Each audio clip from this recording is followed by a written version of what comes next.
ওকে, so আমরা আস্তে আস্তে শুরু করি। সো চ্যাপ্টার 26 এর উপরে মেইনলি ছিল আমাদের অ্যাস্ট্রোফিজিক্সের ওই স্টার রিলেটেড কোয়েশ্চেন্স গুলো এটার মধ্যে দেওয়া হয় নাই, কিন্তু এটার মধ্যে আমাদের কয়েকটা ব্যাপার যে অ্যাস্ট্রোনমির আগে অনেক ডিটেলসে ছিল। তো আগে ও লেভেলসে চ্যাপ্টার 5 এ ছিল, এটা কি বলে চ্যাপ্টার 6 ছিল। আগের স্টুডেন্ট বুক কি কারো কাছে আছে? আগের আইজিসিএসসি, আমি যখন আইজিসিএসসি দিছিলাম তখন এই অ্যাস্ট্রোনমি টপিকটা ছিল চ্যাপ্টার 6, ইউনিট 1 এ ছিল এটা। আচ্ছা, তো এখন এই যে তোমাদের টেস্টটা নেওয়া হয়েছে, এই টেস্টটার মধ্যে তোমাদেরকে তো মার্কস স্কিম লাস্ট উইকে দিয়ে দিছিলাম। তো কার কার কোন কোন কোয়েশ্চেনে প্রবলেম আছে ফার্স্টে বলবো, ওইটা নিয়ে আমরা ডিসকাস করবো আর কি। ঠিক আছে, যে কোন কোন কোয়েশ্চেনে ভুল গেছে বা কোথায় মার্কস কাটা গেছে, কিন্তু কেন কাটা গেছে বুঝো নাই, এমন জিনিস। তানভীর? স্যার হ্যাঁ বলো। স্যার রিভিশন তো শেষ হয়ে গেছে না? হ্যাঁ হ্যাঁ, আমাদের এই যে মানডে থেকে পরশু দিন থেকে মক শুরু। তো কালকে যারা যারা স্যার, নাকি স্ক্রিপ্ট আর নিয়ে অ্যাস্ট্রোফিজিক্স এর ভিডিওগুলো কি হবে? হ্যাঁ হ্যাঁ, অ্যাস্ট্রোফিজিক্সের ভিডিও দিয়ে দিব, সমস্যা নেই। Okay sir, thank you. Okay, so Tanvir, কোন কোন কোয়েশ্চেনে প্রবলেম আছে এই টেস্টটা?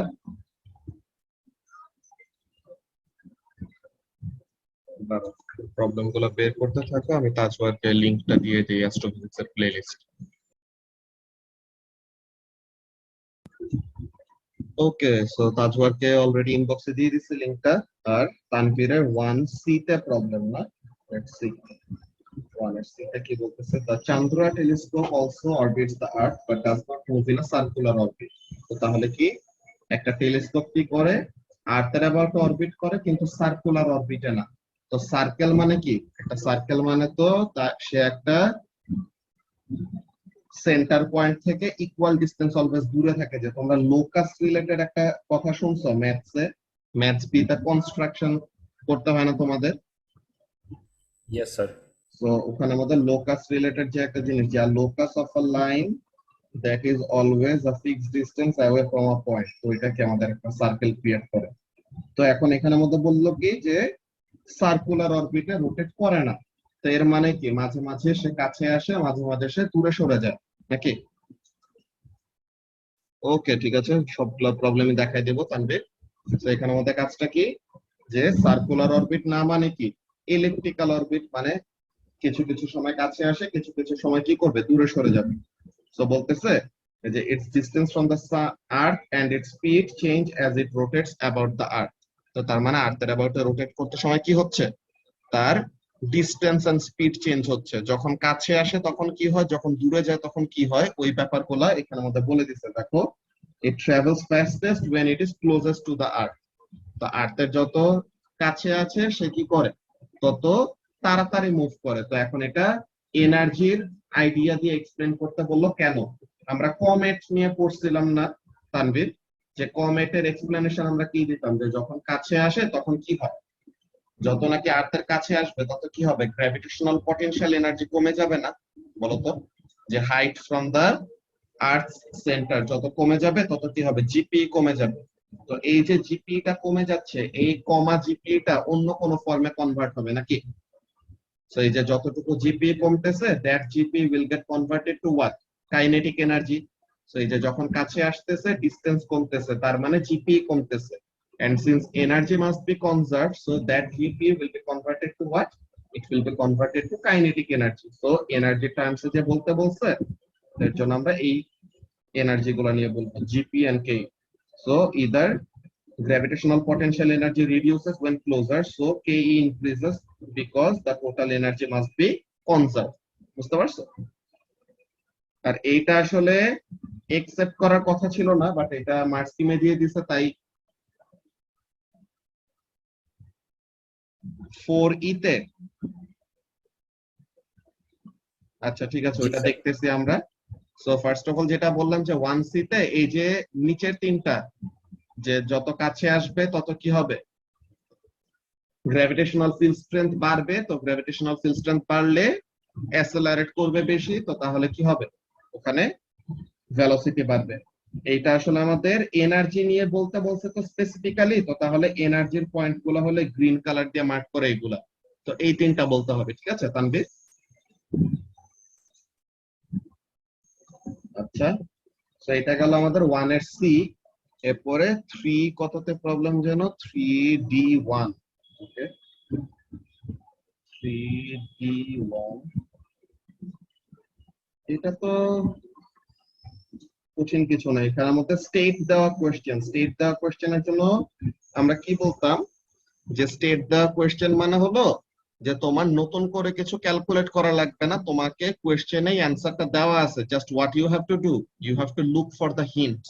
অলরাইট, তো এখানে যেটা বলছে যে এট দিস হাইট, কি বলে, at this highest point the ball had gained এত জিপি। তো তাহলে হাইয়েস্ট পয়েন্টে এত জিপি গেইন করছে। তো বলতেছে state the kinetic energy of the ball at this highest point. একদম ম্যাক্সিমাম হাইটে ভেলোসিটি কত হয় তানভীর? ম্যাক্সিমাম হাইটে ভেলোসিটি 0। তো ভেলোসিটি যদি 0 হয়, তো তাহলে আমাদের কাইনেটিক এনার্জি হবে কত?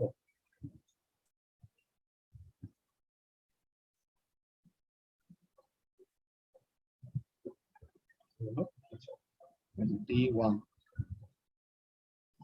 what 44 দাও কেন? এটা এখানের মধ্যে তাহলে ভুল আছে, 0 হওয়ার কথা না। বলছে এই state the kinetic energy of the ball at it's highest point. তো তাহলে হাইয়েস্ট পয়েন্টে জিপি ম্যাক্সিমাম, ওখানে কাইনেটিক এনার্জি 0 হবে, বুঝছো? তো তাহলে এটা 0 আসবে, ঠিক আছে? আচ্ছা, তো 0 দিয়ে থাকলে তো তাহলে তোমার এখানে মার্কস পারবে। ওকে, আচ্ছা, এরপর 4 এর ই। 4 কি বলতেছে, the smaller the planet the shorter is its time period. এমন কোনো কথা না, ব্যাপারটা দেখো, আমরা টেবিলটা দেখি। ওকে, প্ল্যানেট যত ছোট, প্ল্যানেট ছোট মানে কি ডায়ামিটার ছোট নাকি? তো দেখো মার্কারি ডায়ামিটার হলো এত, মার্কারি টাইম পিরিয়ড হলো এইটা। ভেনাসের ডায়ামিটার হলো এত, ভেনাসের টাইম পিরিয়ড হলো এইটা। আর্থের ডায়ামিটার হলো এত, আর্থের টাইম পিরিয়ড হলো এইটা। প্রথম তিনটার জন্য ঠিক আছে, প্যাটার্নটা বলা যায়, ওকে, ম্যাচ হইতেছে, যে সাইজ যত বড় হইতেছে টাইম অফ অরবিট বাড়তেছে। কিন্তু দেখো তো, এই যে আমাদের মার্স, মার্সের ডায়ামিটারটা তো ভেনাসের থেকে আর্থের থেকে ছোট, তাই না? কিন্তু তার ডায়ামিটার কি বলে, তার টাইম পিরিয়ডটা কি, অর্থাৎ টাইম অফ অরবিটটা কি, greater than those two.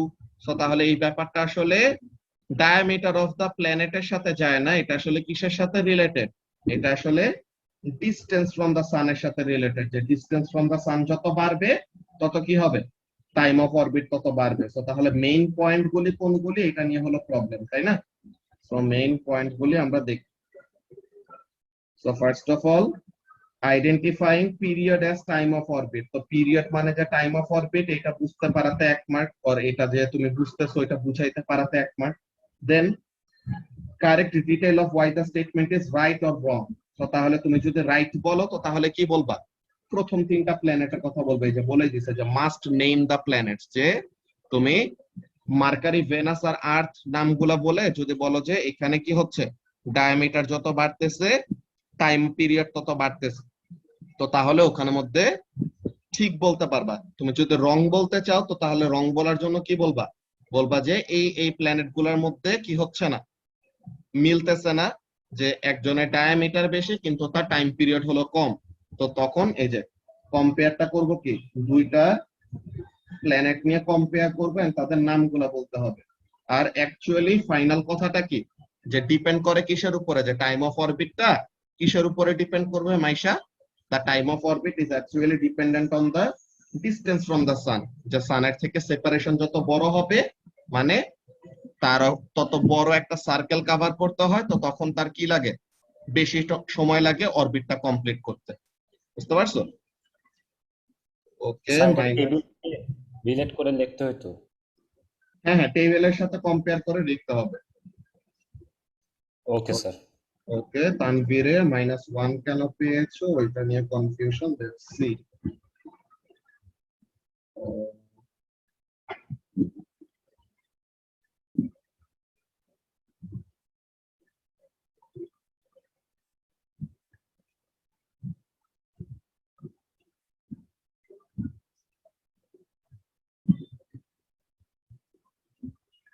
As if the above statement is invalid as Jupiter has the largest diameter and takes 2 years, years হবে, but Neptune has much smaller diameter but takes 165 years. তো তাহলে এখানে মধ্যে তোমার কোন কোন পয়েন্ট গুলি cover হয়েছে দেখো। তুমি প্ল্যানেটস গুলোর নাম বলে কি বললা, প্ল্যানেটস গুলোর নাম বলে বললা যে এই যে রাইট অর রং প্ল্যানেটটার নাম বলে দুইটা প্ল্যানেটের মধ্যে কম্পেয়ার করছো। তো তাহলে কি হয়েছে, তোমার দুইটা পয়েন্ট কভার হয়েছে কিন্তু, ঠিক আছে। তো তাহলে তোমার এই MP1 আর MP4 এর মধ্যে যে কোন একটা পয়েন্ট থাকলে তুমি 3 নাম্বার মার্কটা পাইতা।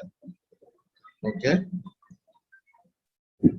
এরপরে মাইশা তোমার কি কোনো কোশ্চেনে প্রবলেম আছে এই টেস্টটা? নাম্বার 3 তে একটু যাবেন। ওকে, নাম্বার 3।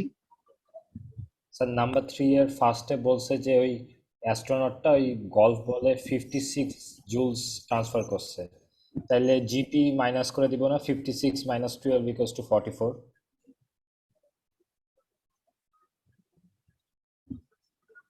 আচ্ছা আচ্ছা আচ্ছা, সরি এই কোশ্চেনটা ফার্স্ট থেকে দেখে না। তো বলছে the golf ball had a mass of 50 gram and he transferred এত এনার্জি to it। তো বলতেছে state the equation linking kinetic energy। ও আচ্ছা তানভীর, এখানে মতো তো তাহলে একটা থ্যাংক ইউ তাজওয়ার এটা বলার জন্য। তো এখানে মধ্যে দেখো তানভীর আসলে ব্যাপারটা কি হয়েছে, সে আসলে ভার্টিক্যালি উপরে মারে নাই, ঠিক আছে। ভার্টিক্যালি উপরে মারলে yes this would have been 0, বুঝতে পারছো। কিন্তু কোর্সেটা কি দেখো, এটাকে কিন্তু প্রজেক্টাইল মোশনের মতো মারা হয়েছে। তো তাহলে এই যে এ লেভেলসে করতেছে দেখে তারপর এই জিনিসটা আরো নোটিস করতে পারছে। ওকে, ব্যাপারটা খেয়াল করো কেমন, যে তোমার বলটা যখন নাকি গলফ বলটা যখন নাকি এমন একটা অ্যাঙ্গেলে মারা হয়েছে, বুঝছো তানভীর। তো হোয়াট ইজ হ্যাপেনিং, ম্যাক্সিমাম হাইটে গেল, ভালো কথা, ম্যাক্সিমাম হাইটে ভেলোসিটি 0 হবে, কিন্তু কোন ভেলোসিটি তানভীর, ম্যাক্সিমাম হাইটে ভার্টিক্যাল ভেলোসিটিটা 0 হবে, বাট ওখানে কি থাকবে, the horizontal velocity will still be there, বুঝতে পারছো। তো তাহলে তানভীর এখানের জন্য দেখো আমাদের টোটাল এনার্জি কি থাকা লাগবে, কনজার্ভ থাকা লাগবে নাকি। তো তাহলে টোটাল এনার্জি ছিল তোমার 56 জুলস, এর মধ্যে ম্যাক্সিমাম হাইটে ওঠার জন্য কতটুকু এনার্জি ইউজ আপ হয়ে গেছে, 12 joule of energy goat converted to GP. So তাহলে ইনিশিয়ালি তোমার 56 জুল পুরাটাই কি ছিল, কাইনেটিক এনার্জি ছিল। দেন যত উপরে যাচ্ছে কে কমতেছে, দেন ম্যাক্সিমাম হাইটে 12 জুল জিপি। তো তাহলে রিমেইনিংটা কি থাকবে, কে ফর্মেই থাকবে। ওকে, তো তাহলে এটা হলো 44। আচ্ছা ঠিক আছে, তো এরপরে আর কারো কোনো কনফিউশন আছে এই টেস্টটা নিয়ে? কারো যদি কোনো কনফিউশন না থাকে দেন তাহলে মানডের মকের জন্য প্রিপারেশন না শুরু করে দাও। তোমাদের মকের রুটিন তো গ্রুপে দিয়ে রাখছে, তোমরা যদি ইহাব থেকে পেপার কালেক্ট করতে চাও ওইটাও পারো, আর আমরা গুগল ক্লাসরুমেও কোশ্চেনটা দিয়ে দিব পিডিএফ, তো ওখানে থেকেও নিতে পারো। পেপার 1 এর ডিউরেশন নরমালি তোমার 2 আওয়ার্স থাকে, সো 2 আওয়ার্সই থাকবে পেপার 1 এর ডিউরেশন। স্যার ইহাব থেকে যদি পেপারগুলো নিই তাহলে কি সবগুলো মকের পেপার পাবো নাকি ফার্স্ট উইক? এটা ফার্স্ট উইক, প্রতি উইকেটটা সানডেতে কালেক্ট করবো আর কি। ওকে স্যার, তাহলে কালকে যাই নিয়ে আসবো না। ঠিক আছে, ওকে। সো তাহলে আজকের ক্লাস আমরা এখন এখানে শেষ করব। কালকের মকের জন্য, তাহলে কালকে তো না পরশু দিনের মকের জন্য সবাই প্রিপারেশন নাও। আল্লাহ হাফেজ। আসসালামু আলাইকুম। ওয়ালাইকুম আসসালাম।